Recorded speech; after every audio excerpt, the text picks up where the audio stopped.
Graça e paz. Hoje nós vamos falar um pouquinho sobre automapeamento. O que é automapeamento? É quando eu faço uma análise, né, dos meus sentimentos, das minhas emoções, para identificar, né, um problema na minha alma, e diagnosticar, né, e identificar esse problema. Assim como nós fazemos um check-up para checar como que a nossa saúde está, né? Aí você faz aquele check-up, quase todo ano a gente faz um check-up, né? Para ver como é que se... questão de colesterol, de tireoide, questão de glicemia. Então a mesma coisa, a nossa alma também, às vezes a gente tem que parar para fazer essa autoanálise, né? É uma autoanálise de nós mesmos. E aí, por exemplo, vamos pegar aqui uma pessoa que é insegura. A insegurança, geralmente, ela existe por causa de medo, né? A pessoa tem um medo de alguma coisa, tem medo de enfrentar uma situação. E a insegurança, ela é algo que a pessoa ela é insegura com ela mesma. Ela se tornou insegura com ela mesma. Então, ela tem que identificar aonde que começou, né? Por que eu tenho esse sentimento? É algo que eu trago desde a minha infância, é algo que começou é, a partir de uma situação que aconteceu na minha vida, né? Às vezes você, por exemplo, tem uma situação de que quase você foi atropelada por um carro. O carro parou praticamente em cima de você. Então aquilo pode ter gerado em você lá na sua mente, né, aquele medo de atravessar uma rua, aquele medo de às vezes de sair, de ser atropelada de novo, porque na sua mente, a sua mente registrou aquilo. E aí quando você olha para ver um carro vindo em uma alta velocidade, qualquer coisa assim, já a sua mente ela dá aquele gatilho, né? Aquele gatilho de trazer à sua memória aquele dia em que você quase foi atropelado. E aí, o que acontece? Aí você precisa fazer um DCD. O que é um DCD? Duvidar, criticar e determinar. Primeiro, aquele dia aconteceu essa situação porque eu estava desapercebido, aconteceu essa situação. Pensa do lado, por que aconteceu a situação? O que levou a acontecer essa situação? E por que você acha que essa situação vai acontecer novamente? Se você estava desapercebido, agora você vai falar, agora eu vou ficar mais apercebido. Aquele dia realmente eu estava no celular, né? E eu não vi o carro, mas agora eu vou prestar mais atenção. Então você tem que eliminar esse cárcere. Esse cárcere de que, toda vez que eu saio agora, toda vez que eu vejo um carro com a velocidade mais alta, meu coração dispara, eu fico paralisado. Não, você vai dar um choque de realidade. Aquilo aconteceu, mas não vai acontecer de novo. Mas isso aí é uma conversa do seu eu com o seu eu. É você que vai trazer isso para dentro de você. É você que vai dizer, olha, aconteceu aquela vez, mas não vai acontecer de novo. Então, é um gatilho, quando você que vai enfraquecer esse gatilho. Você que vai fazer com que ele fique cada vez mais fraco, até o dia em que você isso não vai fazer nenhuma diferença na sua vida. Então, você não vai deixar mais esse medo te paralisar. Por exemplo, medo de andar de avião. Às vezes as pessoas têm medo de andar de avião e aí o que ele tem que fazer? Ele tem que enfrentar essa situação. Mas como? Primeiro você tem que preparar a sua mente. Você vai começar a olhar reportagem falando sobre como que é seguro andar de avião. Você vai olhar a segurança. Você vai pesquisar o que é mais seguro, eu fazer uma viagem de carro ou uma viagem de avião.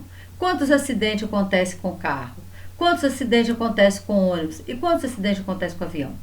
Aí você vai descobrir que o avião é mais seguro do que você viajar de carro.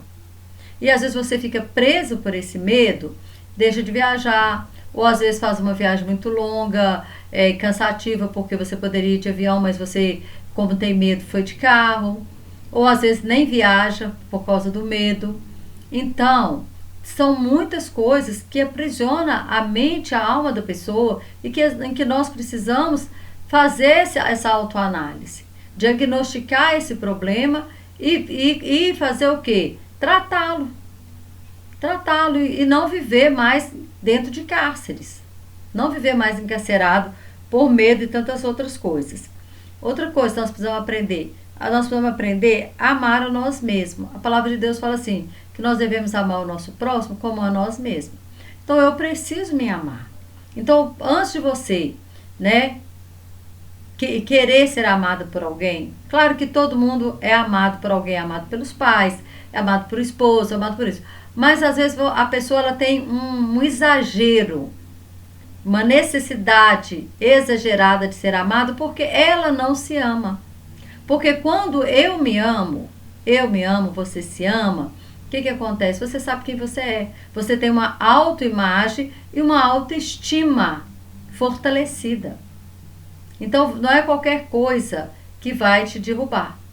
Porque nós sabemos o seguinte, que tem 3 pilares que é importante desde a infância, que é ser amado, protegido e aceito. Todo mundo quer ser isso.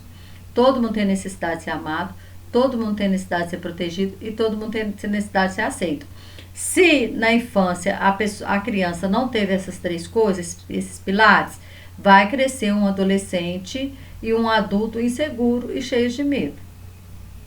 Né? Então, nós vemos esse baixo limiar de frustração, por exemplo, hoje nessa nova geração. Ela tem um baixo linear para a frustração. Por quê? Porque a geração antiga, né, a nossa geração, nós éramos mais fortes, porque a gente era mais corrigido, né? Na verdade, a gente era corrigido, a gente tinha mais limites. Então, a nova geração que veio foi criar os filhos e falou, não quero que o meu filho passe pelo que eu passei. Só que houve um exagero, né? Houve um exagero de limite, não dar limites. E o pai, a mãe precisa dar limite para o filho. Os filhos, as crianças, eles gostam de ter limites. Porque o limite significa que você ama aquela pessoa. Quando você dá um limite, significa que eu estou te dando esse limite porque eu te amo.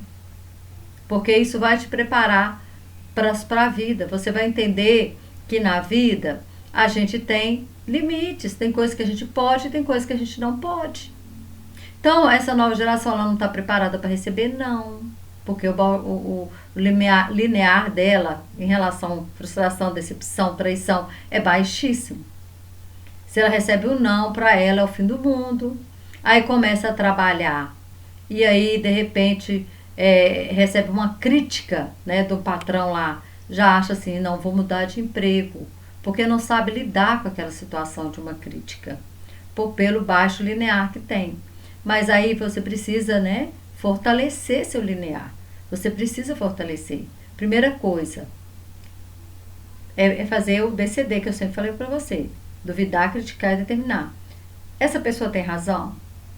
Eu estou lento no trabalho? Eu não estou proativo? Olhar para você, é isso que eu estou falando hoje, automapeamento. Será que essa crítica é verdadeira? Ou será que essa pessoa... Porque, de repente, a pessoa que te criticou também é uma pessoa que critica todo mundo. Então, o problema não está em você, o problema está na pessoa. Então, você tem que saber separar o que é você e o que é o outro. Isso também é uma coisa que é importante para nós aprendermos a lidar no trabalho, no ambiente de trabalho, no ambiente competitivo. Essa pessoa, ela é chata comigo ou ela é chata com todo mundo? Então, ela é uma chata, é o problema dela. Ela que é chata, não sou eu. Então, nós temos que aprender a colocar um limite. Até onde que sou eu, até onde é o outro. Né? Se sou eu que estou deixando a desejar, eu vou trabalhar em mim. Eu vou melhorar. Eu vou fortalecer esse meu baixo linear para frustração. Eu vou aprender que no mundo, né, nem sempre o mundo vai dizer sim para mim. Eu vou aprender muito não, eu vou ouvir muito não. Vai ter limites, mas eu tenho que aprender também com isso, que isso é para mim crescer e amadurecer. Então, eu tenho crescimentos e amadurecimentos. Então, esse crescimento e amadurecimento, ele vai vir muitas vezes com situações de confronto, né? Vamos dizer assim, de confronto. Eu vou ser confrontada naquela área que eu sou vulnerável, para que aquela área ela seja fortalecida. Não é para te derrubar, É para te fortalecer. Certo? Outra coisa, autopunição. Autopunição é aquilo que a pessoa ela fica se autopunindo a vida inteira por algo que aconteceu e que muitas vezes nem é culpa dela. Nós temos um exemplo na Bíblia que é o Mefibosete. Mefibosete está lá em 1 Samuel 9. O que acontece com o Mefibosete? Ele era filho de Saul, filho do rei. E aí Saul morre. Saul é morto ali na batalha, Jonatas também, o pai de Mefibosete, é morto. E naquela época, geralmente, se matava toda a descendência real, para que não houvesse descendente para aquele reinado. E aí, a babá dele sai com ele correndo por medo, né, de ser morto, e deixa o menino cair, o menino fica aleijado dos 2 pés. E aí, ele vive aquela vida miserável, né, vai morar num lugar ruim, vai viver uma vida de pobreza. E aquilo ficou dentro dele, que quando Davi chama ele para sentar na mesa do rei, quando Davi traz ele novamente para o palácio, aí ele mesmo falava, olha, ele expressa o sentimento dele, né? Eu sou um cão morto. Quem é o senhor vai se lembrar de um cão morto como eu? Peraí, gente. Ele não era só um cão, mas ainda era um cão morto. Olha como ele se desvaloriza. Olha como ele se desvaloriza. Aquilo ali era um gatilho autossabotador. Quando chega a oportunidade, o gatilho autossabotador diz assim, você não merece, não? Você não merece, não? É como se Mefibosete estivesse falando para Davi assim, não, eu não mereço, não. Eu sentar na mesa do rei? Você vê que depois ele nem luta pelas terras dele. O servo dele lá vai, passa a perna nele e Davi então fala para ele dividir a terra. Depois quando o Davi fica sabendo que era mentira do servo, do Ziba, né? Fala para dividir, ele fala, não, deixa tudo para ele. Porque ele não se achava merecedor de nada. Tem pessoas que é assim. Ela há uma autopunição de que eu não mereço. Eu não mereço? Claro que merece. Todos nós merecemos. Deus nos fez para ser feliz. Deus nos fez, Ele não fez para você se punir, para você achar que você não merece nada, né? Então a oportunidade chega e você fala, isso não é para mim, não. Tem pessoa que nem luta, né? Vai ter vai ter um novo cargo aqui na firma, então assim, todo mundo pode se inscrever. Nem vou me inscrever, que isso não é para mim. Como assim? Como assim? Claro que é para você. Claro que você é capaz. Deus não deu menos inteligência para um e para outro, não. Depende só do seu esforço. Se você entender que você é inteligente, que você é capaz e que Deus não fez ninguém nem melhor e nem pior do que você pode se inscrever para aquela vaga, sim, que você também pode ter a oportunidade de ter esse crescimento. Então não seja como Mefibosete, que quando chega a oportunidade, eu não passo de um cão morto. Que isso? Que isso? Esse é um gatilho sabotador, que quer dizer, você não merece. Você não merece sentar na mesa do rei. Você não merece, né, ter as terras de volta. Não, você merece sim. Entendeu? Então sempre a gente tem que dizer, olha, eu mereço. Eu mereço. Outra coisa, né? Sentimento de culpa, que é um cárcere. Você fez algo errado. Beleza, todo mundo erra. Todo mundo erra. Mas eu aprendi com o erro e eu consertei. E consertei, né? Às vezes com uma pessoa que eu errei, se foi com uma pessoa, ou comigo mesmo, se foi um erro que eu fiz e não houve consequência para outra pessoa, eu me consertei. Mas eu vou ficar me autopunindo por causa daquilo? Eu vou ficar vivendo o resto da vida com sentimento de culpa? Aí a gente vai ver lá o exemplo de Pedro, né? Pedro, ele errou muito, errou com Jesus, ele traiu Jesus, ele abandonou, ele não ficou ali, ele se achava mais corajoso, mas na hora lá da crucificação, o único que ficou foi João. Pedro não, né? Pedro, ele negou Jesus essas 3 vezes. Então assim, desculpa, ele não traiu, né? Ele negou. Quem traiu foi Judas, né? Ele negou Jesus. E ele se achava assim, ele ficou frustrado com ele mesmo. Então ele teve esse sentimento de culpa muito grande o tempo inteiro. Jesus já havia perdoado ele. Jesus já havia perdoado ele, mas ele não se perdoou. Ele não se perdoou. E aí ele volta o quê? Jesus falou que faria dele pescador de homens. Ele volta a ser pescador o quê? De peixe. Aí lá em João acho que é 20, 21, Jesus aparece para eles lá, né? Mais uma vez, refaz toda aquela cena do princípio, que é a primeira vez que ele encontra com Pedro. Pedro tinha passado a noite inteira pescando, não tinha pescado nada, né? Quando ele tem aquele chamado.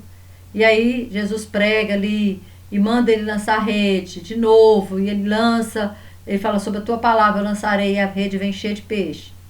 Aí acontece, Jesus prepara toda aquela cena de novo, para que a mente, para que aqueles gatilhos que estavam na mente dele fossem enfraquecidos, fracassados mesmo, enfraquecidos. Jesus prepara toda aquela cena. E ali, mais uma vez, eles ficaram a noite inteira pescando, não pescaram nada. Aí Jesus lá da praia grita, né? Tem alguma coisa para comer? Aí eles falam, nada. Nós não apanharam alguma coisa? Não. Aí ele fala, lança a rede pro lado tal. E eles lançam a rede, vem, fala, a Bíblia ainda fala o número, 156 grandes peixes, que as redes quase se rompiam. Então Jesus refez a cena do chamado de Pedro, para dizer para ele novamente que ele estava apto para o chamado. E aí quando Jesus fala com ele 3 vezes, Pedro, tu me amas? Amo, Senhor. Tu me amas? Amo. Tu me amas mesmo? Amo. Então apacenta minhas ovelhas. Ele estava dizendo, Pedro, olha, presta atenção. Você é capaz, né? Você é capaz de exercer o seu ministério. Você não precisa fugir. Acaba com essa autopunição. Você é digno do ministério. Então Jesus ele opera o quê? Uma cura interior na vida de Pedro. Uma cura na alma dele, para que ele pudesse entender que ele errou, mas que ele não ia viver a vida inteira preso num cárcere de culpa. Porque o Senhor cura. E da mesma forma, o Senhor me cura, o Senhor cura você, porque Jesus é o mesmo ontem, hoje e eternamente. Assim como ele curou Pedro dessa culpa, ele cura você também. Se você se sente culpado por alguma coisa que você fez ou deixou de fazer, porque muitas vezes a gente nos culpa até por aquilo que a gente deixa de fazer. Ah, eu devia ter casado com fulano e não casei. Ah, eu deveria ter feito uma faculdade, eu não fiz. Não, irmão, olha, presta atenção, deixa o passado do passado, sabe por quê? Isso não vai te acrescentar nada no futuro. Pelo contrário, vai te manter presa no passado, vai te manter num cárcere de culpa, porque eu devia ter feito, eu não fiz. Se tiver tempo de fazer, faz hoje. Se é algo que você pode fazer ainda, e que é algo que está no teu coração para fazer, faça. Não importa a idade que você tenha, faça. Né? O Senhor te deu inteligência e capacidade para fazer o que você quiser. Outra coisa, nós precisamos entender sobre educação emocional, que a felicidade, ela não depende dos outros. Felicidade é algo que é construído. Felicidade é algo que não está em ter dinheiro, em ter amigo, em ter fama. Senão, né, a gente não ia ver tanta gente rica e infeliz, tanta gente famosa aí, tendo overdoses, né? Quase todo documentário que a gente vê de gente famosa morreu tragicamente, ou tinha uma história triste por trás. Então, gente, não é isso. A minha felicidade, eu não posso pegar a minha felicidade e colocar na mão de outra pessoa, não. Ah, eu vou ser feliz quando meu marido... Ah, pelo amor de Deus, a felicidade sua não depende do seu marido, depende de você. Ah, eu vou ser feliz o dia que eu for... Eu conseguir uma promoção. Não, seja feliz hoje. Você nem sabe se no dia se o dia de amanhã vai acontecer, se a promoção vai acontecer, porque nós não sabemos, nós não temos domínio de nada, quem tem domínio de tudo é Deus. Então, você vai deixar de ser feliz hoje? Então, a felicidade está nas pequenas coisas. A felicidade, ela faz parte da nobreza da nossa inteligência emocional. Nobreza da sua inteligência emocional. Nós temos QI, que é inteligência, né? normal de todo mundo, e temos o que é inteligência emocional. Então, qual que é o seu nível de inteligência emocional? Felicidade é quando você valoriza pequenas coisas, né? Ou Augusto Cury, doutor Augusto Cury, ele gosta de dizer que é contemplar o belo. Contemplar um dia lindo, contemplar uma flor, contemplar uma criança, contemplar a natureza, contemplar, sabe? Se alegrar com você mesmo, com a sua casa, com aquilo que, sabe? Não importa se é uma casa simples, se é uma casa mais ou menos, se é uma casa grande, se é uma casa pequena, mas se alegrar, ser grato. Gratidão traz felicidade. E a felicidade, a palavra de Deus fala no provérbio, que ela formoseia o rosto. Ou seja, você fica mais feliz, você fica mais bonito.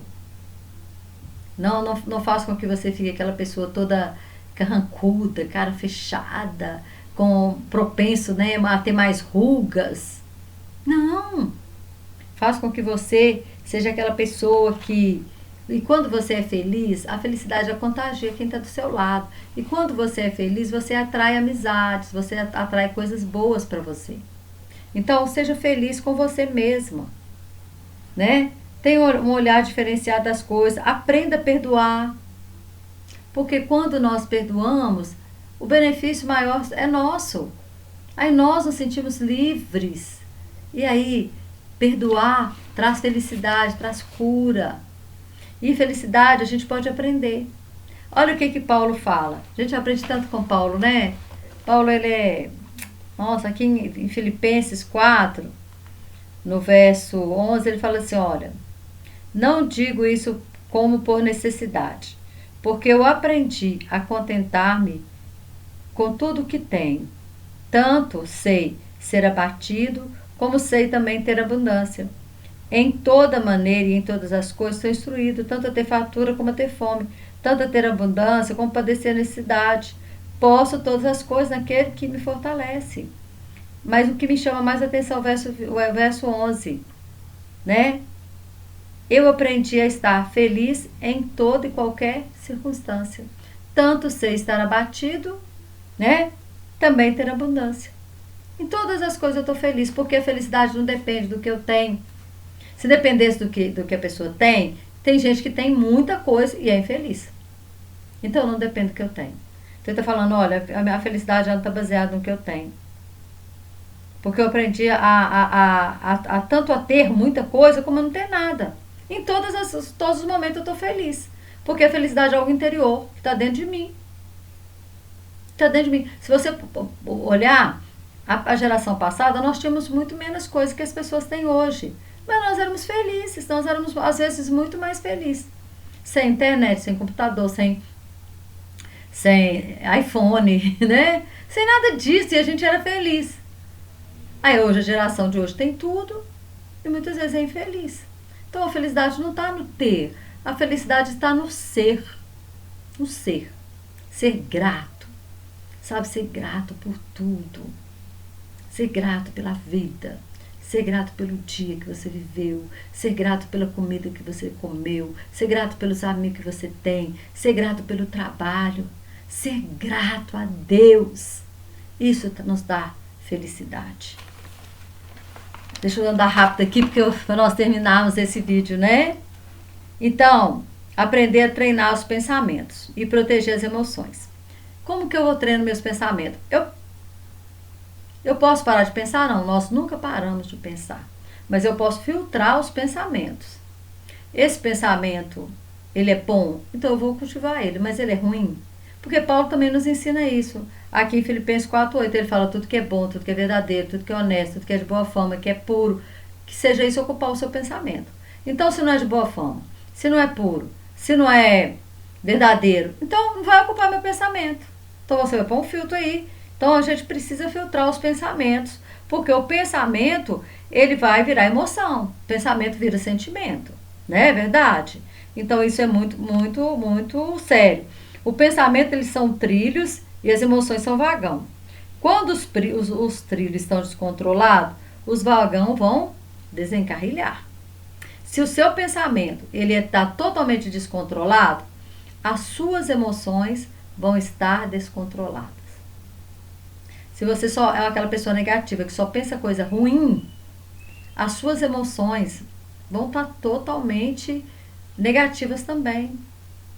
Você vai ter só sentimento, né? Sentimento de morte, sentimento de fracasso, sentimento de derrota, porque os pensamentos que passam na sua mente é pensamento que você não vai conseguir, pensamento que você não pode, pensamento que você é uma pessoa que não merece as coisas. Então isso vai se tornar sentimento. Então primeiro nós temos que filtrar os pensamentos e gerenciar as emoções, gerenciar os sentimentos. Isso aí é muito importante. São duas coisas que nós precisamos fazer com muita severidade. Severidade, com seriedade e severidade. É filtrar os pensamentos e cuidar das nossas emoções. Porque hoje as pessoas estão adoecendo coletivamente e muito rápido. Adoecendo o quê?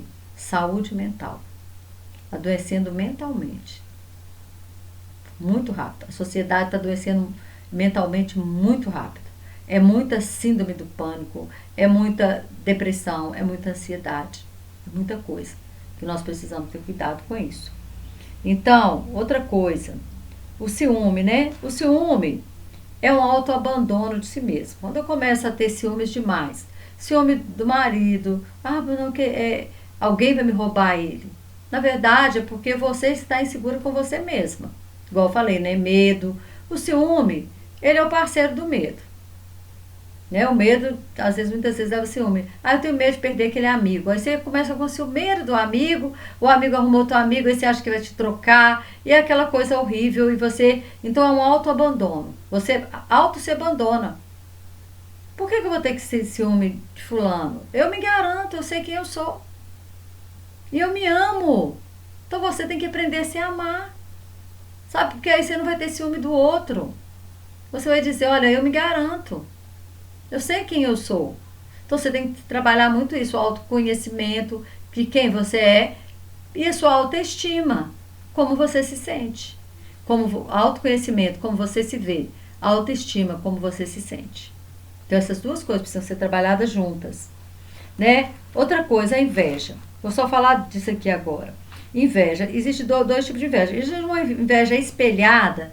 A inveja espelhada é algo saudável. É quando você admira alguém, você admira essa pessoa ao ponto de que você gostaria de ter o mesmo ministério, talvez. Nossa, eu admiro fulano, porque fulano venceu, porque fulano é batalhador. Então você não tem inveja, você não quer ocupar o lugar dele. Você admira ele e você acha que aquela pessoa é uma pessoa admirável e que você gostaria de se espelhar nele. Por isso que eu falo inveja espelhada. Você se espelha naquela pessoa porque você admira aquela pessoa. Então isso é uma admiração, é uma inveja espelhada. Você tem aquela pessoa como um espelho. Tá? E existe a inveja sabotadora. A inveja sabotadora é terrível. É que ele fala em Provérbios 14:30, né? Que é a podridão dos ossos. Essa inveja sabotadora, ela quer destruir a outra pessoa. Ela não admira a pessoa, mas ela quer destruir a outra pessoa para que ela possa sobressair. É o caso de Saul. Saul ficou com tanta inveja de Davi que queria matar Davi para ele sobressair. A mesma coisa nós vemos Caim. Caim matar Abel, né? A inveja. A mesma coisa nós vemos o sumo sacerdote matar Jesus. Porque eles queriam eliminar Jesus porque Jesus estava sobressaindo. A multidão estava amando Jesus. A multidão estava aclamando Jesus como rei. Então eles, por inveja, mataram Jesus. Então a inveja sabotadora é aquela que você quer ocupar o lugar da outra. Você quer ser a outra pessoa. Você não quer apenas ter o que ela tem. Você quer, né, estar no lugar dela. Então isso é muito sério, tá? Então tudo isso nós temos que fazer o quê? Um choque de realidade, né? Fazer um DCD, um choque de realidade. Nós vemos uma coisa assim, que Jesus fez, eu só vou falar isso aqui e terminar o vídeo. Com relação ao samaritano.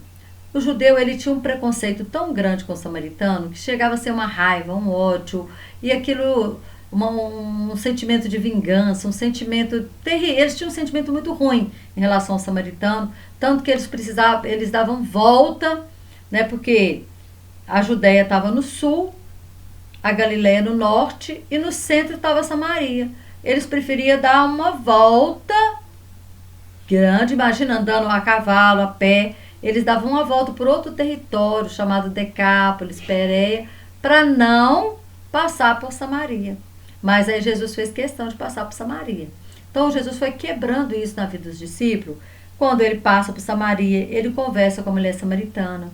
Aí depois ele conta a parábola do bom samaritano, que o sacerdote passou, que o levita passou, que eles viram o homem lá caído, semi-morto, não fizeram nada, mas o samaritano fez.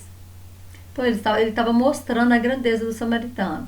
E ele estava quebrando na mente dos apóstolos, né, aquele preconceito em relação aos samaritanos. E a mesma coisa ele fala, né, os 10 leprosos. O único que volta, os 10 leprosos que Jesus cura no caminho, o único que volta para agradecer é o samaritano. E Jesus faz questão de falar, mas o único que voltou foi esse estrangeiro. E algumas traduções falam, foi esse samaritano. Então ele estava mostrando que o samaritano, ele tinha uma nobreza também, né? Então isso ele foi quebrando a vida dos discípulos. Então Jesus ele trabalhou na vida dos discípulos. Se a gente for olhar num todo, ele trabalhou o emocional dos discípulos, ele trabalhou o ensino, né, em si da palavra, ele trabalhou através da cura, ele trabalhou o caráter deles, mas trabalhou também as emoções deles, quebrando, né, esses preconceitos. E depois a gente vê, né, que Filipe ele vai lá para Samaria, depois Pedro, acho que é Pedro e João que vão para Samaria também. E o evangelho cresce e muitos samaritanos se convertem. Então, os samaritanos eles fazem parte, né, começaram a fazer parte ali do povo de Deus, mas precisou de um trabalho de Jesus, de quebrando os preconceitos. Ok? Então, que Deus continue te abençoando, que você possa fazer essa autoanálise. Analise se você é medroso, por que você está com medo, se esse medo ele tem fundamento, porque geralmente não tem fundamento, tá? E se tem, é porque meu pai me colocava no quarto escuro, porque libera perdão pro seu pai e sai do quarto escuro, né? Sai de lá. Para que você vai viver lá? Sai de lá. Então, inveja, ciúmes, isso tudo são cárceres. E nós precisamos, então, dar um choque de realidade, de fazer esse autoconhecimento de mim mesmo, fazendo esse automapeamento. Amém? Que Deus continue te abençoando e até o próximo vídeo. Em nome de Jesus.